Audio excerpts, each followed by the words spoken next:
1:2 look ಜಾಸ್ತಿ ಆಗುತ್ತೆ ಅಂತ ಕೊನೆಗೆ ಗೊತ್ತಾಯ್ತು ಬಿಗ್ ಬಾಸ್ ಏನೇನೂ ಇಲ್ಲ.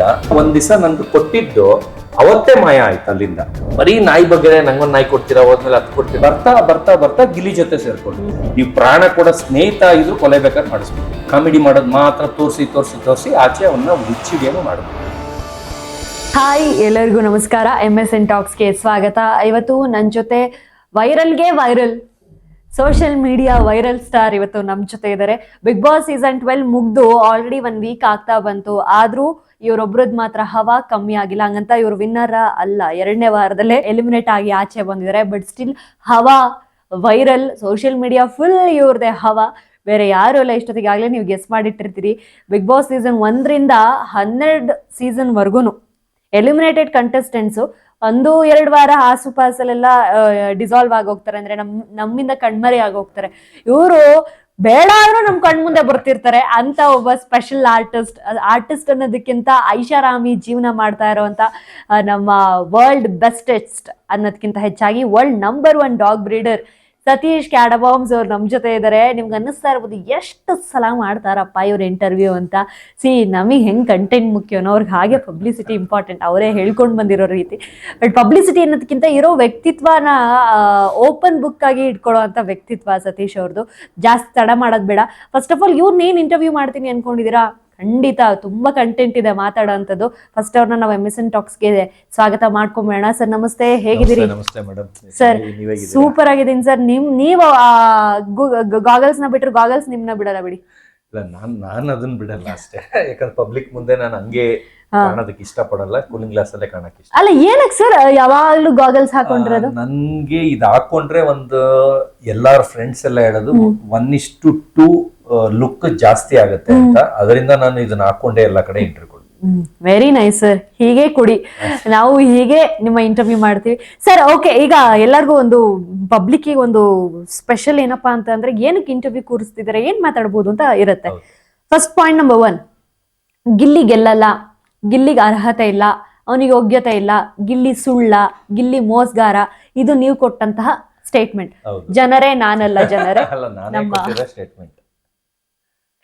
ಸೊ ದ ಥಿಂಗ್ ಈಸ್, ಅವ್ರು ಈ ಸ್ಟೇಟ್ಮೆಂಟ್ಸ್ ನ ತುಂಬಾ ಪಾಸ್ ಮಾಡ್ತಾನೆ ಬರ್ತಾ ಇದ್ರು. ಬಟ್ ಗಿಲ್ಲಿ ಗೆದ್ಬಿಟ್ರು. ಹೌದು. ಈಗ ಹೇಳಿ ಗಿಲ್ಲಿ ಬಗ್ಗೆ. ನಾನ್ ಗಿಲ್ಲಿ ಬಗ್ಗೆ ಹೇಳ್ಬೇಕಂದ್ರೆ, ನನ್ಗೆ ಮನೆ ಒಳಗಡೆ ಒಳ್ಳೆಯವ್ರು ಅನ್ಸ್ಕೊಂಡ್ರೆ ವಿನ್ ಆಗ್ತೀವಿ. ಆಮೇಲೆ ಬಿಗ್ ಬಾಸ್ದು ತುಂಬಾ ಒಳಗಡೆ ಏನೇನೋ ಕ್ಯಾಲ್ಕುಲೇಟ್ ಇರುತ್ತೆ ಅಂತ ಅನ್ಕೊಂಡಿದ್ದೆ. ಆದ್ರೆ ಕೊನೆಗೆ ಗೊತ್ತಾಯ್ತು ಬಿಗ್ ಬಾಸ್ ಏನೇನೂ ಇಲ್ಲ, ಬರೀ ಪಬ್ಲಿಕ್ ವೋಟ್ ಏನಿರುತ್ತೆ ಅದ್ರ ಮೇಲೆನೆ ಅವರು ಡಿಸೈಡ್ ಆಗೋದು ಅಂತ. ಯಾಕಂದ್ರೆ ಇವ್ರು ಏನು ಡಿಸಿಷನ್ ತಗೊಳ್ಳಿಲ್ಲ. ಆಮೇಲೆ ಒಂದು ವ್ಯಕ್ತಿತ್ವದ ಆಟ ಅಂತಾರೆ. ಅಂದ್ರೆ ನಾವುಗಳು ಎಲ್ಲಾರು ಅನ್ಕೊಂಡಿದ್ದು ವ್ಯಕ್ತಿತ್ವದ ಆಟ ಅಂದ್ರೆ ಮನೇಲಿ ತಗ್ಗಿ ಬಗ್ಗಿ ನಡಿಬೇಕು, ಕಲ್ಚರ್ ಆಗಿರ್ಬೇಕು, ಎಲ್ಲ ಕೆಲಸ ಮಾಡಬೇಕು, ಎಲ್ಲರ ಹತ್ರ ಹೆಸರು ತಗೋಬೇಕು, ಎಲ್ಲರ ಹತ್ರ ಕ್ಲಾಪ್ಸ್ ತಟ್ಟಿಸ್ಕೋಬೇಕು, ಎಲ್ಲರ ಹತ್ರ ಹೊಗಳಿಸ್ಕೋಬೇಕು. ಆ ಥರ ಇದ್ರೆ ನಾವು ಆಚೆ ಜನಕ್ಕೆ ಇಷ್ಟ ಆಗ್ತೀವಿ, ಆಮೇಲೆ ಅವ್ರು ವೋಟ್ ಹಾಕ್ತಾರೆ, ಅದರಿಂದ ವಿನ್ ಆಗ್ತೀವಿ ಅಂತ ನಾವುಗಳೆಲ್ಲ ಹೋಗಿದ್ವು. ಆದ್ರೆ ಗಿಲ್ಲಿ ಏನಂದ್ರೆ ಸೋಷಿಯಲ್ ಮೀಡಿಯಾ ಹ್ಯಾಂಡ್ಲರ್, PR ಏನೋ ಹೇಳ್ತಾರಲ್ಲ, ಅವ್ರಿಗೆ ಎವ್ರಿ ಇಯರ್ ಮಾಡೋ ಅಂತವ್ರೆ ಅವ್ರಿಗೆ ಇದ್ದಿದ್ದು. ಅವ್ರೇನ್ ಮಾಡಿರ್ತಾರೆ, ಫುಲ್ಲು ಟ್ರೈಂಡ್ ಮಾಡಿ ಅದೆಲ್ಲ ಏನು ಲೆಕ್ಕಕ್ಕಿಲ್ಲ, ನೀನ್ ಹಿಂಗಿದ್ರೇನೆ ಅಲ್ಲಿ ಇದಾಗೋದು, ಅಡ್ಗೆ ಮನೇಲಿ ಕಾಣಿಸ್ಕೊಂಡ್ರೇನೆ ಅಂತ ನನ್ಗೂ ಹೇಳಿದ್ರು, ಅವಂಗೂ ಅದೇ ಹೇಳಿದ್ದಾರೆ. ಅವರೇ PR ನನ್ಗೂ ಬಂದು ಮಾತಾಡ್ಸಿದ್ರು, ಅಡ್ಗೆ ಮನೇಲಿದ್ರೆ ಜಾಸ್ತಿ ಇದು ಅಂತ. ಯಾಕಂದ್ರೆ ಅಲ್ಲೇ ನೀವು ನೋಡಿ, ಯಾವಾಗ ಒಂದು ಬೆಳಿಗ್ಗೆ ಡ್ಯಾನ್ಸ್ ಮಾಡ್ಬೇಕಾದ್ರು ಅಡ್ಗೆ ಮನೆಯಲ್ಲೇ ಡ್ಯಾನ್ಸ್ ಮಾಡ್ತಾ ಇದ್ದ. ಅಂದ್ರೆ ಇದು ಮುಂದೆ ಲಾನ್ ಏರಿಯಾಗೆ ಬಂದು ಹಾಡ್ತಾ ಇರ್ಲಿಲ್ಲ. ಆಮೇಲೆ ಸಿಂಪಲ್ ಆಗಿದ್ರೆ ಸಿಂಪತಿ ಕ್ರಿಯೇಟ್ ಆಗುತ್ತೆ. ಆ ತರ ಅವನ್ಗೆ ಎಷ್ಟು ಆಚೆ ಕಡೆಯಿಂದ ಬಟ್ಟೆ ಬರ್ತಿತ್ತು, ಆಮೇಲೆ ಒಳಗಿರೋರ್ದು ಎಲ್ಲ ಸಣ್ಣ ಪುಟ್ಟ ಕಳ್ತನ ಮಾಡಿದ್ದ. ನಂದು ಸ್ವಲ್ಪ ಐಟಮ್ ಎಲ್ಲ ಮಿಸ್ ಆಗಿತ್ತು, ಅದಕ್ಕೆಲ್ಲ ನಾನು ಕಂಪ್ಲೇಂಟು ಮಾಡಿದ್ದೆ ಅವ್ರಿಗೆ, ಟೀಮ್ ಅವ್ರಿಗೆ. ಆದ್ರೆ ಒಳಗಿಂದ ನಾನು ಒಂದು ಬಟ್ಟೆನೂ ರಿಟರ್ನ್ ಬರಲಿಲ್ಲ. ನಂದು ಏನೇನು ಮಿಸ್ ಆಗಿತ್ತು, ಏರ್ ಸಿರಮ್ಮು, ಶ್ಯಾಂಪು, ಅದೆಲ್ಲ. ಅದು ಲಾಸ್ಟ್ ಅಲ್ಲಿ ರಘುಗೆ ಮಕ್ಕಕ್ಕೆ ಎರಚ್ತಾರಲ್ಲ ನೀರು, ಅವಾಗ ಒಂದು ಶ್ಯಾಂಪು ಎತ್ಕೊಂಡು ನೀರಲ್ಲಿ ಕಲಿಸ್ತಾರೆ. ಅದು ಅಷ್ಟು ದೊಡ್ಡ ಶ್ಯಾಂಪು ಬಾಟ್ಲು, ಅದು ನಂದೆ. ಯಾಕಂದ್ರೆ ಆ ಬ್ರ್ಯಾಂಡ್ದು ಅಲ್ಲಿ ಒಳಗೆ ನಾನು ಒಬ್ಬನೇ ಯೂಸ್ ಮಾಡ್ತಾ ಇದ್ದಿದ್ದು. ಅದನ್ನ ನೀರೊಳಗೆ ಹಾಕಿ ಕಲಸಿ ಅವ್ರಿಗೆ ಎರಚೋದಕ್ಕೆ ಯೂಸ್ ಮಾಡ್ತಾರೆ. ಅದು ಓನರ್ ನಾನೇ. ಅದೂ ಮಿಸ್ ಆಗಿದೆ ಅಂತ ಇದು ಮಾಡಿದ್ದೆ, ಅದು ಸಿಗ್ತಾ ಇಲ್ಲ ಅಂತ ಹೇಳಿ ಅವ್ರು ಏನು ಆಚೆ ಬಂದಿರಲಿಲ್ಲ. ಅಂದ್ರೆ ಪ್ರೂಫ್ ಅದು ಒಂದು ಸಿಗಾಕೊಳ್ತು. ಅದು ಬಿಟ್ಟು ಮಿಕ್ಕಿದ ಬಟ್ಟೆಗಳು ಅವ್ರು ಯಾರೂ ಹಾಕ್ತಾ ಇರಲಿಲ್ಲ, ಯಾಕಂದ್ರೆ ಆಚೆ ನಾವು ನೋಡಿದ್ರೆ ಗೊತ್ತಾಗ್ಬಿಡುತ್ತೆ ಅಂತ. ಅದರಿಂದ ನನ್ನ ಮಗಂದು ಸ್ಲೀವ್ಲೆಸ್ದು ಇದಾಕೋದು, ಅಂದ್ರೆ ಅದೆಲ್ಲ ನನ್ನ ಸ್ವಿಮ್ಮಿಂಗಿಗೆ ಇಲ್ಲ ಏನಕ್ಕಾರ ಬೇಕಾಗುತ್ತೆ ಅಂತ. ಯಾಕಂದ್ರೆ ನಾನು ಬರೀ ಈ ಟೈಪ್ದೇ ಜಾಸ್ತಿ ಆಗೋದು. ಅದು ನನ್ನ ಮಗಂದು ಪ್ರೀತಿಯಾದ ಬಟ್ಟೆಗಳು, ಅದೆಲ್ಲ ಒಳಗೆ ತಗೊಂಡೋಗಿದೆ. ಅದರಲ್ಲಿ ಅಂಡರ್ವೇರು ಕರ್ಚಿಪ್ಸು ಆ ಥರ ಸಣ್ಣ ಪುಟ್ಟದೆಲ್ಲ ತುಂಬಾ ಮಿಸ್ಪ್ಲೇಸ್ ಆಯ್ತು. ಅದರಿಂದ ನಾನು ಅದನ್ನ ಕಳ್ಳ ಅಂತ ಇದೆ. ಅದು ಬಿಟ್ಟು ಚೇಪೆಕಾಯಿ ಎಲ್ಲ ನಮ್ಗೆ ಕೊಟ್ರೆ ನಾವು ಅದನ್ನ ಇಟ್ಕೊಂಡು ತಿನ್ನಕ್ಕೆ ಒಂದೇ ದಿವಸ ಏನಕ್ಕೆ ಎಲ್ಲ ಹಣ್ಣು ತಿನ್ನೋದು, ಇವತ್ತೊಂದು ಹಣ್ಣು ತಿನ್ನೋಣ ನಾಳೆ ಒಂದು ತಿನ್ನೋಣ, ಯಾಕಂದ್ರೆ ಒಂದು ವಾರಕ್ಕೆ ಕೊಡ್ತಾ ಇದ್ರು. ಅವರೆಲ್ಲ ಏನ್ ಮಾಡ್ತಾ ಇದ್ರು ಅಂದ್ರೆ ಅತಿ ಬುದ್ಧಿವಂತರು, ಫಸ್ಟ್ ಡೇನೆ ಎಲ್ಲ ತಿನ್ಬಿಟ್ಟು ಮಿಕ್ದವ್ರದ್ದು ಎತ್ಕೊಂಡು ತಿಂತಾ ಇದ್ರು. ಅದನ್ನ ಒಂದ್ ದಿವಸ ನಂದು ಕೊಟ್ಟಿದ್ದು ಅವತ್ತೇ ಮಾಯ ಆಯ್ತು ಅಲ್ಲಿಂದ. ನಾನು ಅಯ್ಯೋ ನಂದು ಯಾರೋ ಕದ್ಬಿಟ್ಟಿದ್ದಾರೆ ಅಂತ ಫುಲ್ಲು ಮರ್ಯಾದೆ ಕಡಿಯಕ್ಕೆ ಸ್ಟಾರ್ಟ್ ಮಾಡಿದೆ. ಅವಾಗ 2 days ಬಿಟ್ಟು ಅದೇ ಜಾಗಕ್ಕೆ ಬಂತು. ಆದ್ರೆ ನನಗ್ ಸಿಕ್ಕಿದ ಚೇಪೆಕಾಯಿ ಇಷ್ಟು ದಪ್ಪದ್ದು, ಅಲ್ಲಿ ಬಂದಿದ್ದು ಇಷ್ಟೇ ದಪ್ಪದ್ದು. ಅದೇ ಜಾಗದಲ್ಲಿ ತಂದು ಅಷ್ಟು ನಿಟ್ಟು ಹೋಗಿದ್ದು ಸಿಕ್ತಲ್ಲ ಚೇಪೆಕಾಯಿ,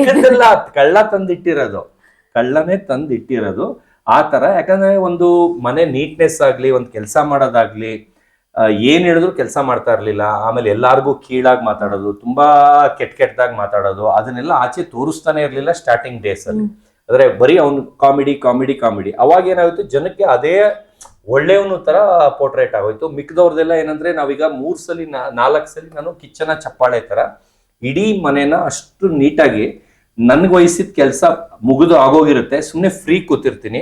ನಿಮ್ಗೆ ವಹಿಸಿರ್ತಾರೆ, ನೀವು ಸೋಂಬೇರಿ, ನೀವು ಮಾಡಲ್ಲ, ನಿಮ್ ಕೆಲ್ಸನು ನಾನು ಹೋಗಿ ಮಾಡ್ತಿದ್ದೆ. ಅಂದ್ರೆ ಆ ತರ ಮನೇಲಿ ಎಲ್ಲಾರ್ದು ಕೆಲ್ಸನು ಅವನೊಬ್ನೇ ಮಾಡ್ತಾನೆ ಅನ್ಬಿಟ್ಟು ಕಿಚ್ಚನ ಚಪ್ಪಾಳೆ ತರ ಅಶ್ವಿನಿ ಗೌಡ ಮ್ಯಾಮ್ ಅವರು ಎಲ್ಲಾರ ಮುಂದೆ ಕರ್ಸಿ ಕ್ಲಾಪ್ಸ್ ಹೊಡಿಸ್ತಾರೆ.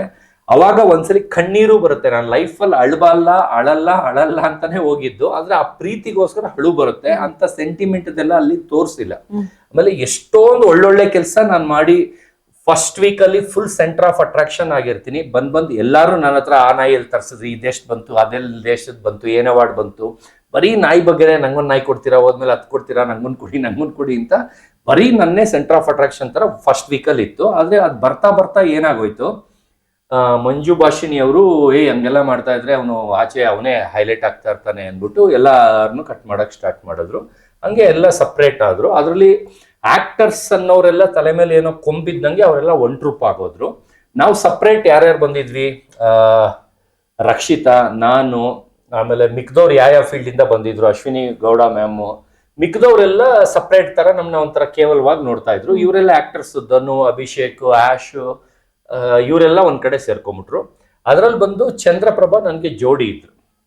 ಅವ್ರೇನಂದ್ರೆ ಸ್ಟಾರ್ಟಿಂಗ್ ಡೇಸ್ ಅಲ್ಲಿ ಇಬ್ರು ಮಾತಾಡ್ಕೊಂಡು ನಿಮ್ದು ಮೇಕಪ್, ನಿಮ್ದು ಡ್ರೆಸ್ಸೇ ಹೈಲೈಟ್ ಆಗ್ತಾ ಇದೆ, ಅದನ್ನೇ ಹೈಲೈಟ್ ಮಾಡ್ಬಿಡೋಣ, ಅದನ್ನೇ ಅಲ್ಲೇ ಇರ್ಲಿ, ಆ ಜಾಗದಿಂದ ಎತ್ಬೇಡಿ. ನಾನು ಅಲ್ಲಿಟ್ರೆ ದಿನ ಒಂದೊಂದು ಕಳ್ತನ ಆಗ್ತಾ ಇತ್ತು. ಯಾಕಂದ್ರೆ ಅಷ್ಟು ಫುಲ್ ಆಗಿ ಇಟ್ಟಿದ್ದೆ, ದಿನ ಒಂದೊಂದು ಐಟಮ್ ಮಿಸ್ ಆಗೋದು. ಯಾಕಂದ್ರೆ ಅಲ್ಲಿ ಫ್ರೀ ಆಗಿ ಕಂಪ್ನಿಯಿಂದನೇ ಎಲ್ಲ ಕೊಟ್ಟಿದ್ರು. ಒಂದು ಶೇವಿಂಗ್ ಕ್ರೀಮ್ ಇಂದ ಹಿಡಿದು, ಬ್ಲೇಡ್ ಇಂದ ಹಿಡಿದು, ಬ್ರಷ್ ಇಂದ ಪೇಸ್ಟ್ ಎಲ್ಲ, ಸೋಪ್ ಎಲ್ಲ ಕೊಟ್ಟಿದ್ರು.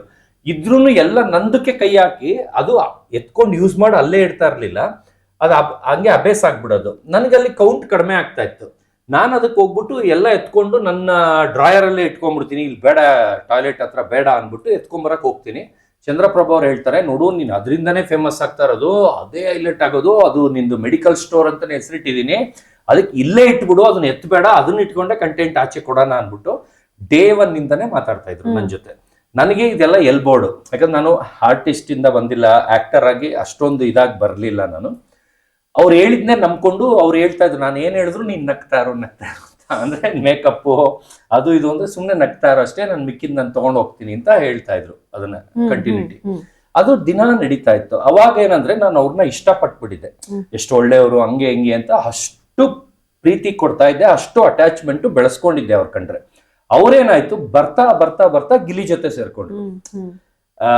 ಕೈ ಕಟ್ಟಾಕಿನ ಮುಂಚೆನೆ ಗಿಲ್ಲಿ ಪಕ್ಕ ಹೋಗಿ ಕೈಯಲ್ಲಿ ಇದ್ರು ಅಲ್ಲೋಗಿ ಅಲ್ಲೇ ಅವನ ಜೊತೆ ಮಾತಾಡ್ಕೊಳ್ಳೋದು. ಅವರಿಬ್ರು ಒಂಥರ ಅಂಡರ್ಸ್ಟ್ಯಾಂಡಿಂಗ್ ತುಂಬಾ ಜೋರಾಗಿತ್ತು. ಆದ್ರೆ ಗಿಲ್ಲಿನೂ ಅವ್ರನ್ನ ಬಿಟ್ಬಿಟ್ಟ ಒಂದ್ಸಲಿ. ಒಂದ್ ಗೇಮ್ ಅಲ್ಲಿ ಡ್ರಾಮಾ ಎಲ್ಲ ಮಾಡಿ ಅವ್ರನ್ನ ಸೋಲಂಗ್ ಮಾಡಿ ಅವನೇ ಇದು. ಆದ್ರೆ ಅವನು ಅತಿ ಬುದ್ಧಿವಂತ, ಯಾರ್ದು ತಲೆನೇ ಕೆಡ್ಸ್ಕೊಳಲ್ಲ.